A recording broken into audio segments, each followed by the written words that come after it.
Elle a combattu les troupes françaises venues rétablir l'esclavage à Haïti et participer à l'indépendance du pays. Connaissez-vous Sanit Belair, figure de la révolution haïtienne?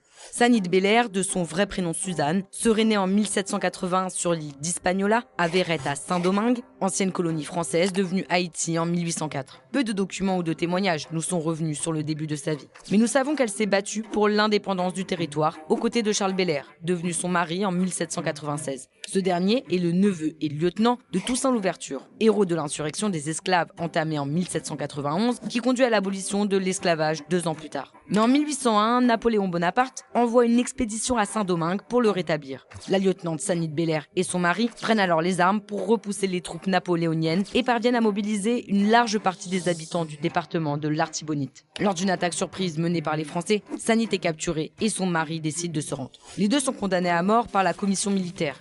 Charles à être fusillé et Sanit à être décapité, peine imposée aux femmes. Mais jusqu'à sa mort, Sanit Belair fera preuve de bravoure. Elle refusera de s'agenouiller devant son bourreau, exigeant de mourir debout en tant que soldat. Elle sera finalement fusillée en 1802 et ne verra donc pas son pays proclamer son indépendance le 1er janvier 1804. Haïti ne l'a pas oublié pour autant. Un billet à son effigie a été créé en 2004 à l'occasion du bicentenaire de